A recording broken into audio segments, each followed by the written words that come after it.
only been here for a couple days, but I've basically been here on and off since September. So I usually come in 3 to 4 days a week. Okay. Have the numbers grown since? Oh yeah, they continually grow. The point, we've almost reached the breaking point in terms of sleeping here. Like I said, we do a lot of our meetings, the organizational meetings off-site because we really don't have any space because so many people are sleeping here. So yes, it's continually growing. Okay, tell us a little about what it is you want to see happen and what it is that we're complaining about. Oh, okay. I wouldn't use the word complaining. Right. I would say what we're protesting or what we're trying to bring to light are a lot of issues in terms of corporate greed and corporate control over our politics. Basically, what we want to see happen is corporate control out of politics. So things like maybe campaign finance reform, where corporations don't get to spend way more money buying a politician essentially than the American public who can't afford it. So what ends up happening is the politician supports the corporation as opposed to the people.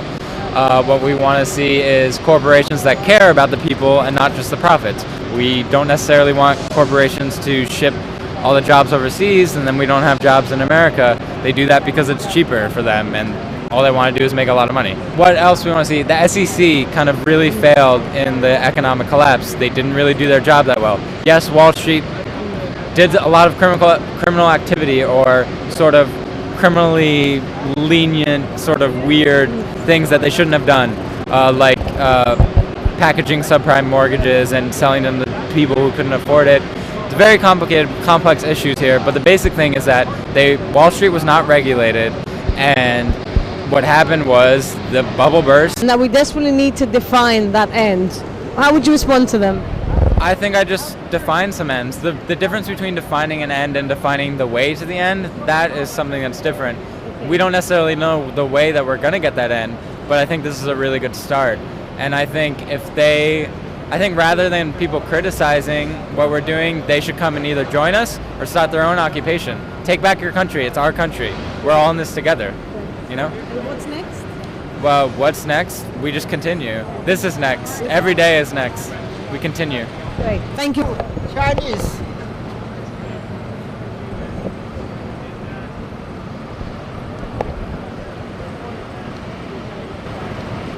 Can you tell us how long you've been here?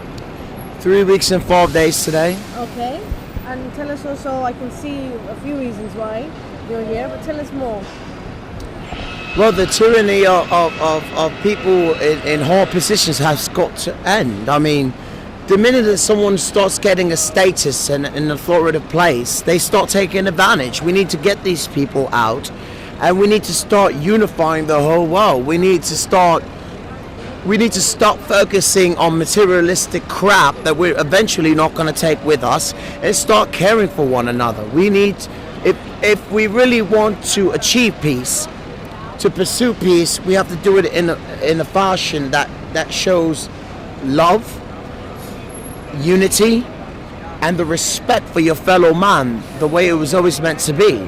How could we achieve peace if we're constantly worried more about ourselves and not worried about our fellow man? Then we have no right to call ourselves humans. What do you expect to see happen, or what would you hope to see happen? I would hope that more than the number that we already have wake up. I mean, we have a great number of supporters all over the United States and across the seas as well. I would like to see the amount of those supporters rise immensely, where they have no choice but to listen to us, because we not only have protesters when that happens, we have a grand army where we will stand up to a corrupt system and say no more.